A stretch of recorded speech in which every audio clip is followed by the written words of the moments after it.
Good afternoon, Cherries fans. Good afternoon, Coventry fans. Good afternoon, Luton fans. Good afternoon, the whole of the EFL, and of course, the Premier League as well. We have a very, very special show for you today. So, of course, the Premier League final fixtures, of course, we are away at Everton, are on Sunday, the 28th of May. But before that, on the Saturday, there is the Championship playoff final, and we will find out who will be joining ourselves and the other 17 teams in the Premier League. And of course, Burnley and Sheffield United, who will also be joining the Premiership next season. There's only one man really to talk about the EFL with. He is an expert on the Championship. His side, Ipswich Town, have just been promoted to the Championship themselves, so massive congratulations to them. It is the one and only Benjamin Bloom. Welcome back onto the show, Benjamin. How you doing, mate? I'm good, man. I'm good. Yeah, it's an interesting week. The week in between the playoff semis and the final. Yes. Obviously, last week was massively hectic. I tweeted half jokingly, half seriously that if I hear another quote tweet or whatever about the Wembley pitch size or how much allocation anybody has sold, I'm going to do my nut. And it'd be nice to just get to the football at the weekend, because most of the fans, the one-upmanship normally involves how many tickets they've sold this week. But fortunately, we can get to the game, and it'll be decided on the pitch at the weekend. Definitely. And of course, you are an expert with the Championship. You do your regular Your show words, every not mine. game. Honestly, you are, mate. You are. Some of the stuff that you come off and off the top of your head, you know it all. Oh, bless you. But congratulations has to be said, because your beloved Ipswich Town have been promoted to the Championship as well. Yes, Ipswich had their first good season in about 20. You know, we founded the Blue Monday podcast. I don't know, Yes. any of your listeners might have heard it at one point or other. Actually, Ipswich and Bournemouth won't have actually been in the same division since we've been doing that. You've been up in the Premier League. But we always used to say, Craig, just give us one good season. That's all we're asking for. One season with a playoff and a win. That'll do us. You know, it's been so kind of barren since 2000 was the last promotion, and you then have to go back to the last one before that was 1991. It's basically one promotion in 30 years until this season, so it's been a very fallow period. And as you guys know, promotion is something that you really, really remember, and you really love that group of players. So we've been very lucky, and we're very fortunate to have had that one good season this season. Excellent stuff. And of course, you'll be in the Championship with Norwich. Hopefully, fingers crossed, you can get the better of them next year. Have you seen our record against Norwich? Wow. Yeah. But you never know. You never know, Benjamin. You never know. Momentum is a funny thing. And it's up for Ipswich at the moment and down for Norwich. But we've thought this before, and they have continued to beat us for the last decade or so. So I'll keep very quiet, and we'll hope the scheduling of the fixtures, we need everything behind us. We hope maybe if we can get them really early in the season, that it might be one we can do something in, but I'll say no more. Yeah, definitely. Well, you never know in football. You never know, because the two teams that are in the playoff final, if you told them that they were going to be in the Championship playoff final 10 years ago, they would have thought you was absolutely mad, wouldn't they? Yeah. So Luton have been all the way down in the National League since then, and I don't know if you know the story, but it's the usual stuff. It's always ownership and trouble off the pitch. It's very rare that it's managers and teams and players that for a long fall are actually responsible. It's normally organisational poor decisions over years and years. But Luton, I think they had a 30-point deduction one of They the did. seasons, didn't they? Yeah, it was, believe it or not, it was the same season as we was on -17. So back in 2008, 2009, So what league was that? League Two. So League Two, 2008-09.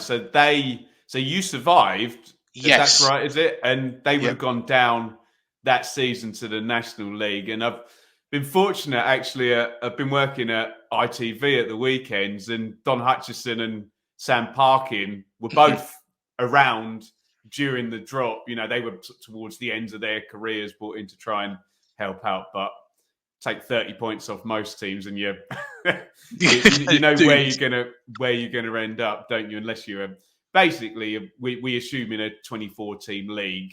Hmm. And I know it's a bit different in League Two because only two go down, but in a 24 team league, 75 for the playoffs, 45 to survive. So you basically have to be a playoff team to survive. Anything less than that, Yeah. and you're probably gonna get a bit more help in League Two because only two drop. But yeah, incredible for Luton and Coventry. Very similar. We've all seen them play at Northampton and at Hmm. Birmingham, and even this season off the pitch has been a bit silly. You know, with that start to the season where the pitch was damaged by a rugby tournament, and then the ownership of the club changed, but the leasehold of the stadium went to the group owned by Mike Ashley, and there was some strange, what would you call it, tenant and landlord situation there for a few weeks. And what it does go to prove, though, is that if your operational work is continually good, Yeah. that compounds over years and years, and you just get that improving, that sort of growth. I don't want to sound like David Brent, but that sort of growth mentality, that growth Hmm. mindset just continues whatever division you're in. And they've both very, very steadily, moved up and up and up. And a few failures this season I mean, it's the parachute teams we expect to be in there. Yeah. Norwich, Watford, West Brom all failed, and Luton third, Coventry fifth in the end, and here we are. Well, of course, they all both had managers that took them from League Two all the way to the Championship as well. Pretty much like we did with Eddie Howe. Mark Robbins, of course, at Coventry, and I know he's not there anymore, but Nathan Jones took Luton from the League Two. And of course, they spent 5 years in the National League. They were beaten by AFC Wimbledon and York in two successive playoff Yeah, lost finals. playoffs a couple of times, didn't they? Yeah. Yeah, so, but it's a remarkable story. Of course, he had that time at Stoke as well. But what was really the emphasis and how well those two managers have done to get them into that position? Mm. I mean, it's interesting comparisons, isn't it? I know Bournemouth fans get a bit touchy about the contribution of Maxime Denim, Yeah, but or the perception of fans outside. The way I see it is that several things can be true at the same time. That, yeah, Bournemouth probably had more spend than Luton and Coventry, but I think you can draw the comparison with. It's difficult because, like you say, Nathan Jones went away and came back. I suppose yeah, Eddie Howe went for a very he did. short time, didn't he? But Nathan Jones was gone for pretty much a whole year. Mark Robbins has been with them, but the comparison there with Eddie Howe was much younger at that point, whereas Yes. Mark Robbins is actually a very experienced and savvy manager now. Sorry, what was the question? Was the manager, So reframe that again for me? Sorry. no, that's all right. So with regards to the two managers, how have they effectively evolved these two sides Right, over yeah, yeah. time? Sorry. Um, so a lot of it is, and this is not to denigrate what's happened, but a lot of it is the clubs were at a lower ebb than they should be. They're Yeah, both, I don't know how old you are, but I remember Luton and Coventry, certainly yeah, Coventry were a Premier League team the whole time, of a course. top flight team while I was growing up. Luton were there, I suppose more in the 80s, wasn't it? Yeah, Then. So there was a bit of an idea of, look, let's just get the clubs back on the right track. And I know fans get frustrated with, where people say the level of a certain team is, and a lot of people get upset if you say, well, a Sheffield Wednesday or a Derby, not really their level in League One, but that's where they are. And I think a certain part of it was just resetting, getting organised, and you would then have Coventry and a Luton. Maybe Coventry, you'd have maybe a little higher level, given all the years at the Premier League level. Certainly not National League and League Two. So I think there was an element of that for both of them. I think it's hard. I'd say Nathan Jones was tactically slightly more. That was his edge than Mark Robins, I think, and Nathan Jones actually changed as they went. They were famed for, you've got Jack Stacey at Bournemouth, didn't you? So Yes, the two fullbacks, Justin and Stacey, and a 4-4-2 diamond and all of that good stuff. Mark Robins was known for playing through the thirds in League One, and in that COVID season, they did go up on points per game, Coventry, but they were clearly the best side in the division. I don't think anyone's got any. All the fury went to Wickham for the points per game thing there, rather than Coventry. But yeah, just clever recruitment, develop. It sounds so straightforward when you say it, because it's what everyone would wish to do. Clever recruitment, development of players, stability, all of the key markers you'd put to, a successful side. They've just done year upon year upon year. And you make a good point about Nathan Jones going away and coming back. And obviously it's Rob Edwards who's in the final with Luton now, who's taken on, and that's not to say this is all Nathan Jones' work or Robert. It's clearly a combination of two good managers there, working in the same job there at Luton. Of course, Rob Edwards was at Watford as well, after he did leave Forest Green in the summer. But his time at Watford wasn't very fruitful at all, was it?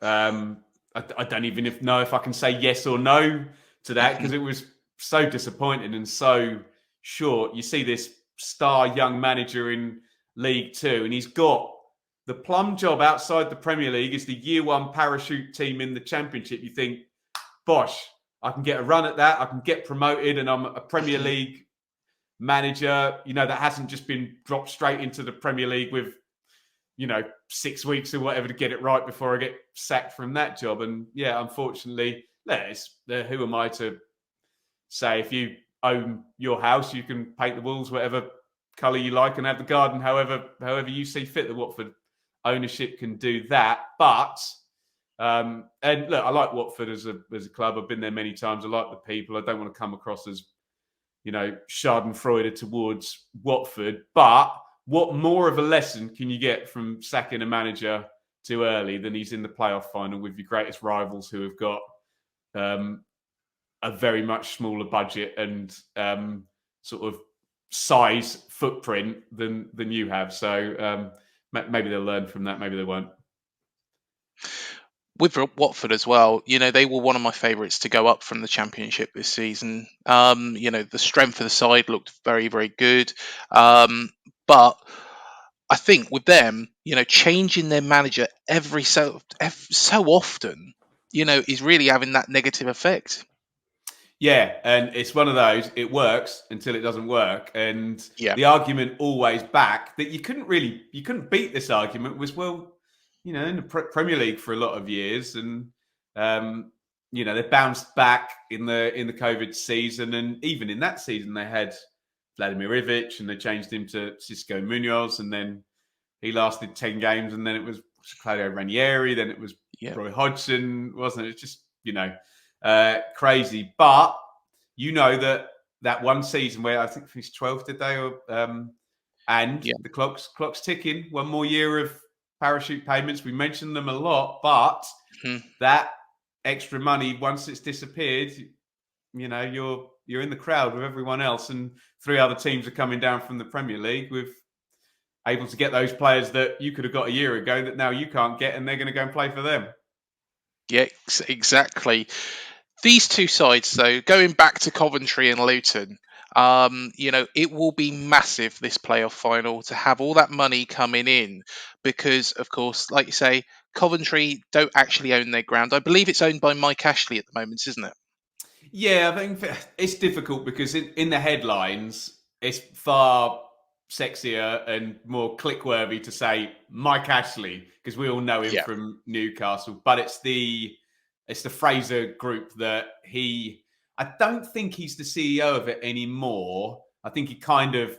sold to a certain extent, but I don't want to get into all the succession type stuff that we see on the telly. But these people are, even if they're not sat in the main seat, they have a big say in what's going on. But yeah, so Doug King is now the owner of Coventry Yeah. since, Coventry fans will correct me, October, November sort of Hmm. time. But you are correct to say that and Stadium, a different company, owns that.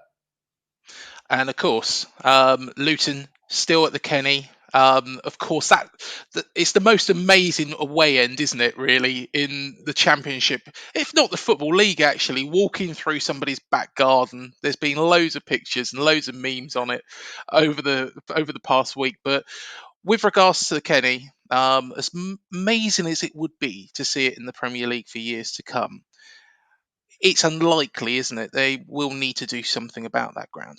Yeah, and I'm not entirely sure what to believe because you hear all sorts of things. You hear a 10 million quid number that, and of Hmm. course that been in the playoff final on May the whatever 27, yeah, the 27th, 27th, yeah. yeah. Oh, it's written on there, written on the screen Yeah, there. Sorry, yeah, my that's all bad, right, my bad. Benjamin. But it's not a long time to turn Mhm, around infrastructure to, you go from goal line tech to VAR, and all of a sudden your media requirements are quite significantly more as a Premier League club than they would be as a mhm, Championship club, and you know camera positions. If you're going to take the 100 million quid TV money, you've now got to give up X amount of space and positions for cameras and whatever that takes. I'd be lying if I was an expert in exactly all the safety protocol for fans. I mean, mhm. you probably have a better understanding with it's just more space around that Bournemouth ground, though, isn't there, in Yeah. terms of being able to do stuff with parking and access and TV trucks and things of that nature. So, yeah, I mean, well, you tell me, how does it work at Bournemouth? So of course it's all it. They've done a lot of work this season, with regards to the ground, even since the last time we were in the Premier League. But we have got, a massive car park. There is plans as well to extend, maybe potentially extend the ground in a temporary period, but also build a new one. But there has been quite a significant amount of improvements that have been done at the football club. Okay. So look, I don't know what the state of play will be. I suppose they'll have a plan Yeah. in place. I suppose any club that's ground maybe doesn't meet the Premier League requirements has to have that in their back pocket. What happens if, and it's a Mm, brilliant problem to have. What happens if you get promoted definitely.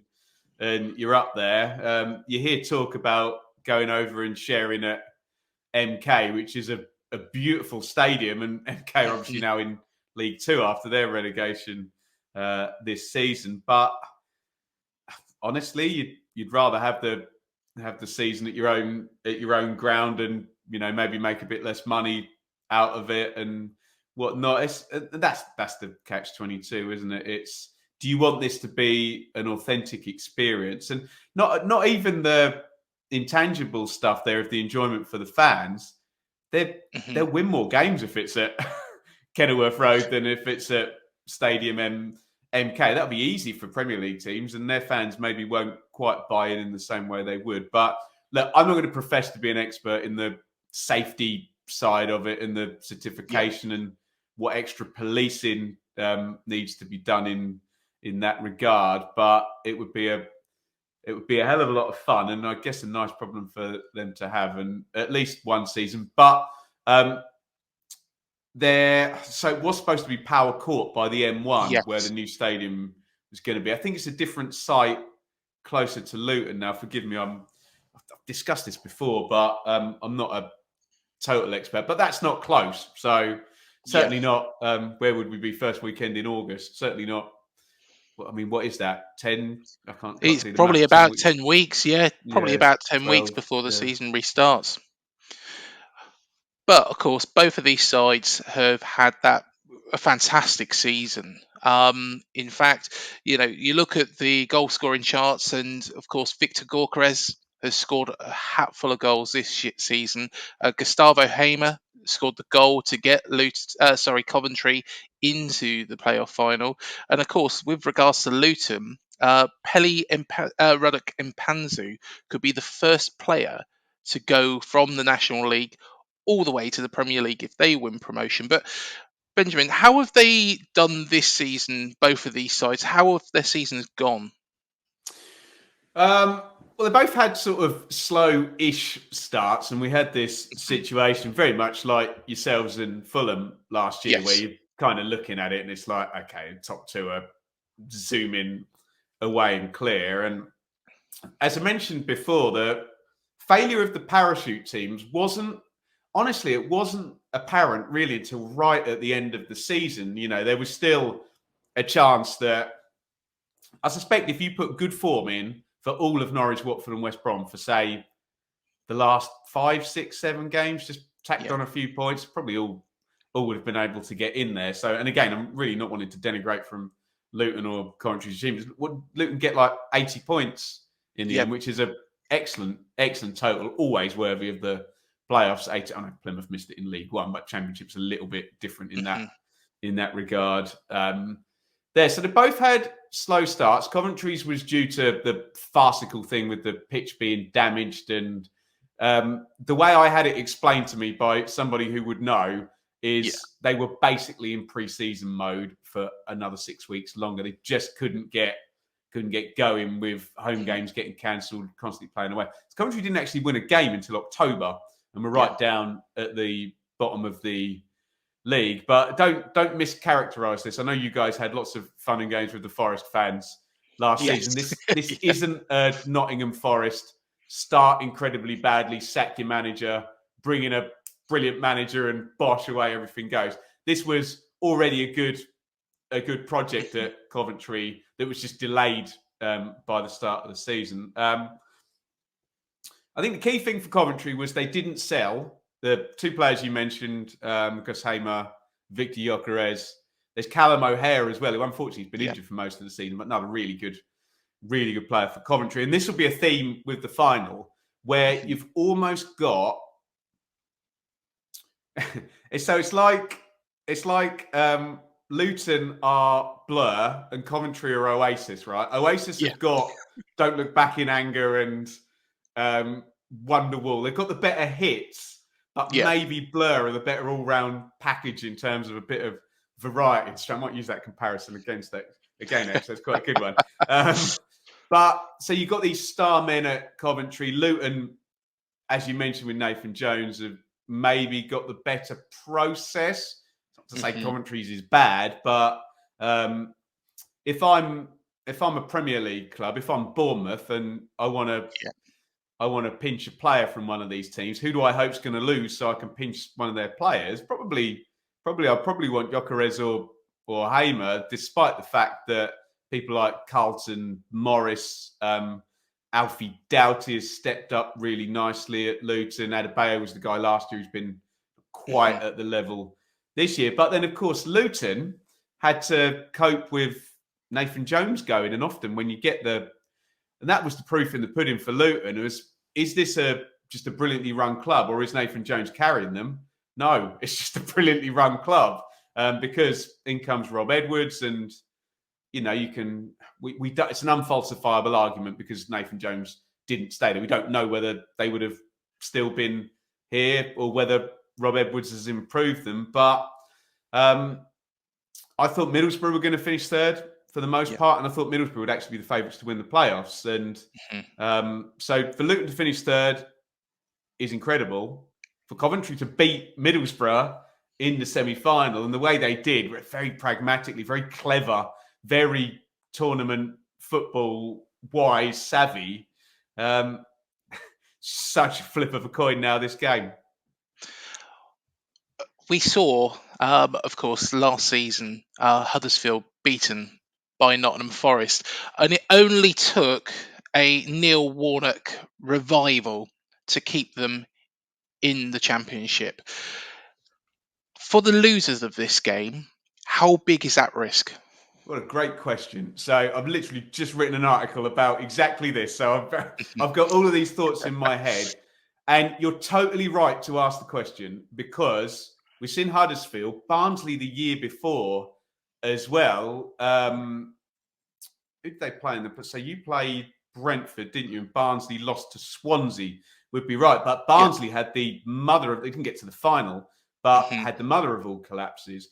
I don't think that happens to either of these clubs, because the improvement has been so year on year that I don't see a situation where Huddersfield, they jumped from, let me get my numbers right, I think 20th in the table, I think to third. I think they jumped up 17 places. And I've said many times on my channel, a big rise is often unsustainable. It's much better to go gradually and build the foundations solidly. And then, of course, at Huddersfield, that you rightly reference, so Lewis O'Brien and Harry Toffolo was sold. Levi Colwell's loan ended. A few players were a year older. All of a sudden, Carlos Corberan's like, hang on a minute, this does not smell good. I'm out. There goes the manager.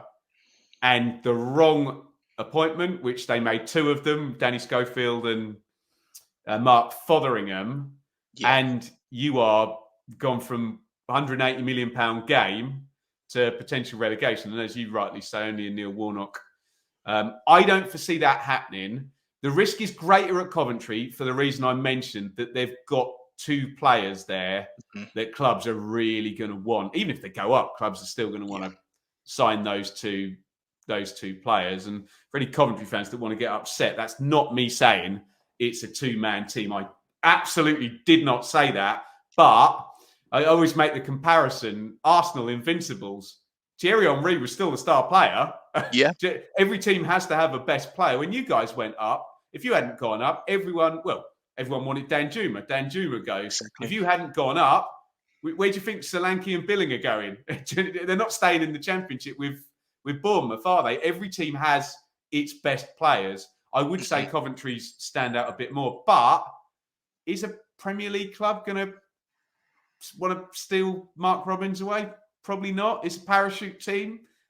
I don't think so. He's not Eddie Howe age, is he? Or Russ Martin good looks and profile. No offense to Mark Robbins. I'm just saying Russ Martin's going to get the Southampton job, isn't he? He's just that in that point in his career where the potential's all there. And Mark Robbins is, I don't know how old he is. He's certainly been around a lot longer than someone like Russ Martin. But you're totally right to point out the losers. I don't fear, and we're certainly not going to have a Derby, Sheffield Wednesday, a big gambler, Reading.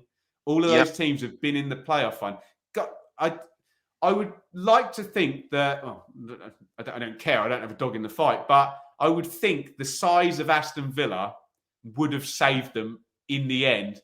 But you dread to think what would have happened if Aston Villa hadn't won the playoff final in 2019. Their parachute payments had run out. They FFP, okay, they could have sold Jack Grealish, but they wouldn't have been selling for 100 million, and they'd have been selling him for 8 million or something, because they would have been a Championship team and he wouldn't have bossed the Premier League the way he did. So I totally think you're right to ask the question, because we've seen teams just fall off the cliff, but very different. Sheffield Wednesday and Derby gambled. Maybe Huddersfield, Barnsley were lightning in a bottle and were going to drop down. These two, I don't see it. And you could almost see Luton particularly see them in the playoffs again next year if they didn't go up. Some people have said, and I saw a tweet actually earlier on today saying that this season's Championship was a poor Championship. Is that fair? Craig, I find that really hard to answer because it's what is. Well, firstly, people Yeah. say it every season, literally every season, and Yes. the other thing is the psychology thing. What's my motivation? And Yeah. often, not always, often people saying that are saying it because they're unhappy. Their team's probably in the championship. They haven't Yeah. done very well. And to make themselves feel better as an emotional crutch to cope, they're going to chop the legs off everyone and say, the league's poor this season. I know my team's crap, but so is everyone else. And now I feel better about my team because I've slagged off everyone else. So if we get those two, what I think are nefarious motivations for saying that out of the way, the argument that the championship has been poor this season would be, I assume, because the top two were away and clear. Yeah. And maybe some snobby people would say, how are Luton and Coventry in the playoff final if the championship's good? Obviously, we always say about the parachute payments, it's not a guarantee. You still have to have good management. You have to be competent. You have to spend the money wisely, and a head start and an advantage can be wasted. And as much as Norwich and Watford and West Brom have used that advantage before, they didn't use it this season. So I suppose you can also argue the relegated or the teams down the bottom, Huddersfield, were able to rally. And let me flip the script, Craig. Yes. I'll identify what I thought was a great high-quality championship season was 2018-19, where Norwich and Sheffield United were first and second. You had Bielsa's Leeds, that Villa team we just mentioned, West Brom with Barnes, Gale and Rodriguez, Derby with Lampard, Tomori, Mount, Wilson, etc. And teams like Bristol City spending good money and not being able to get into the playoffs. You know, that season, the teams down the bottom could not win because the standard was high at the top. So if that's your standard, that you have 7 or 8 teams at the top who are all decent, then it's a poor championship because you had Burnley, who were amazing, Sheffield United, who were very consistent and not much below. I don't believe that makes it a poor season because you then had a more competitive playoff race. And because often I look at the relegation race, Craig, and I'm like, these teams are bad. No one is going to win 3 games out of 5. It's not going to happen. But it did happen this season, particularly with Huddersfield. I think there was a point where someone else shot clear as well, but Huddersfield's the obvious one. So, yeah, I can accept the argument so long as it's not been made by somebody snobby and it's not been made by somebody whose team's done bad and they just want to cut everybody else's leg off. But I can accept it, but I don't believe it myself. But I can't win the argument against someone who's saying it. To be honest, you've hit the nail on the head. It was made by somebody whose team did very, very badly. It was made by Reading fans, so there you go. They did very well this season. Well, there you go. There you go. And I've got sympathy for Reading fans, and they'll obviously point to a 6-point deduction. But in football discourse, and this is where I've been given a lot of credit for trying to be very, very neutral. Unfortunately, the conversation, and you and I hope, and we can be very dispassionate because we don't support Luton or Coventry. Neither of our teams are in the championship. So hopefully we don't have a dog in the fight here and we can be very balanced. But often the conversation is not credible. You know, there's bad faith because somebody I don't like this team because their player tackled my player 20 years ago and he broke his leg. And that's awful for the player. But we have to have a balanced conversation. And you know, the Reading fan might be right, but if they're saying it because of their emotions are unhappy, that's a bad faith take, isn't it? Yeah, most definitely.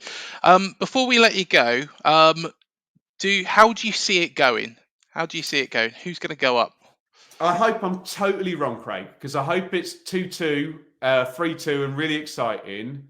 Yeah. But both league games were draws. Both teams, so only Burnley had more clean sheets than both of these teams. So solid. They're good defensively. And if I'm Mark Robbins and I played pragmatic in the semis and it went so well, why would I not do the same again? Do you know what I mean? And Yeah. I'm sure you watched the playoff final last year, especially after your rivalry with Nottingham Forest. Yes. Yeah. And they're tight, aren't they? There's more often than not, one goal in it. And do we often get above 1.5? We certainly don't get above 2.5 goals very often at all, do we? So would I be surprised if Coventry won 1-0? No. If Luton won 1-0? No. Would I be surprised if it was 0-0 at 90 and we go to extra time? No. And if it's 0-0 at 90 and the game's not been stretched, that smells like penalties to me, because you're going to battle. You do not want to lose 1-0 in extra time in the playoff final. Take it to penalties, and if you've done your practice, take your chances there. So I hope I'm totally wrong, and it's the most mind-blowingly attacking playoff final we've got. But you do not blame these managers. You've already pointed out very accurately what's on the line here. It's the next generation for your club. You can go up and score 10 points in the Premier League and next season be the favourites to win the Championship with your parachute payment. And, that can last for years, winning this game. So I don't blame them for not wanting to lose it and maybe being a bit defensive. I expect it to be very tight. I've tipped Coventry a couple of times, but with absolutely no confidence. The reason I've done that, Craig, is because I was impressed with how they did the semi-final, and they've shown their tournament nous.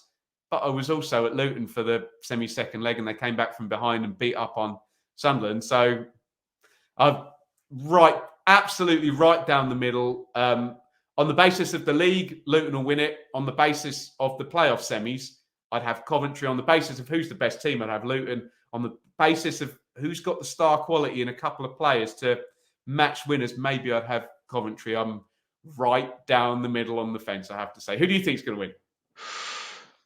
I think it's going to be incredibly close. Incredibly close. But I do have a feeling, based on the league position, Luton. There we go. So we've got both bases covered then. I'll get Coventry, you go Luton then. Well, one of us is going to be right. But yeah. Benjamin, a pleasure as always to have you on the show. And before you go, please do tell everybody where they can find your fantastic channel. Oh, thank you. So I'm going to be at all three of the EFL playoff finals, and you can find out my coverage. That will be at the Benjamin Bloom Football Channel. Just tap that into YouTube, or I'm on Twitter as well, and I'll plug all the stuff over there. If you really want to help, you can get involved over on Patreon as well. But seriously, just come and watch a video and click the like button, and I'll be eternally grateful. And if you want to laugh, if you're a Bournemouth fan as well, you can smugly look at me predicting you to get relegated about 3 or 4 times this season as well. And actually, I'll do a reactions video to the Premier League predictions, and you can enjoy being right about that and me being wrong. Hey? Yeah, definitely. You'll be pleased to know, Benjamin, they did leave you out of the montage on the big screens. There was, of course, Jamie Carragher, Roy Keane, Gary I think there's a point, though, where you just have to be magnanimous about it, and you have to say, we were favourites to go down. Look how well we've done. And from my point of view, I would say, well, I don't really blame those people for thinking that, especially after Scott Parker's sounding off and losing 9-0. Everybody would have had you to go down then. But take the positive, brilliant job. And I'll just speak from the point of view of one of the people that makes these predictions. You don't want anyone to go down. You don't want Bournemouth to be relegated. You look at it, and I think what people don't realise as well is that a prediction for Bournemouth to be relegated is not just a prediction for Bournemouth to be relegated, it's a prediction for someone else to stay up. And you would have looked at it then, and particularly say the Leicester as well. I would never have had Bournemouth finishing above Leicester, but they've been much better than them. And Gary O'Neill's done fantastically. And as much as people like to go get a bit angry, most of us are pleased. It's like, well done. And, it's a good thing good thing to be wrong. But yeah, I was pleased not to be in the montage. No, I'm not surprised, to be honest. To be honest, he's done a fantastic job, Gary O'Neill, and full credit to him. We're absolutely delighted. Totally unexpected. I thought, oh, he's going to be in over his head. That's going to Yeah. be really hard. And just nice and quiet, Mm. calm. And the great thing as well, and I'd say this even for Luton or Coventry, whoever goes up, someone will self-destruct. And I'm not saying Bournemouth have, Bournemouth's points total would keep them up most seasons. Well, how many Yeah, Bournemouth got? Like 39?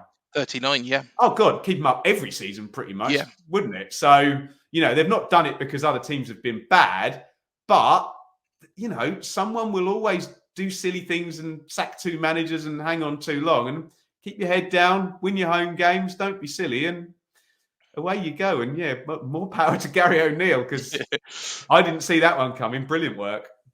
How difficult is it going to be for those teams at the bottom? Of course, Everton are in the mix. If they do drop into the Championship, you got Leeds, Leicester, and of course Southampton are already gone. I think Everton. Well, you tell me, are Bournemouth gonna give Leeds and Leicester a helping hand on the final day at Everton? You tell me. Do you know what? I said it before. I said it when we come out of the Brighton game, and I said it's going to come down to that last match, and I think Everton will beat us. I'm going to stand by that. I That's think a Everton Craig. will That's a beat us. powerful home stadium when they Yes. get. Do you know what I mean? And I spoke to Jamie Mackey about this before the Mhm. Ipswich Exeter game, which was the promotion decider, Yeah. and he gave me a really good insight from a player's point of view, because he of course played in the Aguero game Yeah. where he scored in the Yes. Aguero, the most famous final day game ever. And he said, Ben, but the thing there is we had something on the game. Hmm. And it's very difficult when one team's at home and they've got 40,000 roaring Liverpudlians behind them and they've got everything to lose. And Bournemouth they've done their job. They're already over the line. The point he made is, if the home team makes a strong start, it's normally done. And he was Yeah. dead right in the Ipswich Exeter game. They started well, and Exeter then couldn't find. Obviously, the Bournemouth players are completely different stratosphere to Exeter City players. No disrespect, but you'd imagine if Everton start that game strongly, I think they'll win the game. I've just Hmm. been wrong about a Bournemouth prediction that I made earlier in the season, but I'll give my view. I was asked, so I think Everton will be all right. So I think it will be Leeds and Leicester. And again, it will make all the sense in the world for those teams to be right at the top of the Championship, and for all the Championship teams to be down the bottom of the Premier League. We'll have a look. We'll see the transfer business. New managers have got to be hired. And someone like Bournemouth have done this season will prove Yeah. everybody wrong. Well, hopefully, fingers crossed. And personally, I think if Everton do go down, I think they're the ones that are going to struggle the most to get out of the Championship. Just needs a very, what's the word? Careful manager is all it Yeah. needs. Do you know what? And they had him. They need someone to do what Rafa Benitez did at Newcastle. Just calm, use your size relative to the rest of the division. And they just blew everybody away in the first, you're going to have to flog some players, get rid of them, but just calm. You're way too big for the Championship. Back up you go. But yeah, you're right. If wrong guy comes in, sell the wrong player, sign the wrong player, manager sacked in October, chasing your tail already, and disaster, yeah. But in theory, Everton in the Championship should be 95 points and promoted first time, shouldn't they? Yeah, exactly. They are in financial mess, but we shall see. You never know what will happen on Sunday, and don't know what will happen on Saturday. We'll know who is in the Premier League by that time. But Benjamin, absolute pleasure to have you on, and enjoy the playoff finals. And all the details of Benjamin's channel is in the description as well. Love it. Thank you so much, mate. And thank you, everybody, for joining us on this show. Please remember to hit the like, the subscribe, the bell button below to be alerted to any new videos we do here on Up the Cherries and All Departments. Please also do leave in the comments section who you think will win this championship final and also why. We'd love to see who everybody votes for, and we'll also put a poll up on the YouTube channel as well. So please do make your votes. Until the next show, up the cherries, and we'll see you in the next one. Thank you for joining us.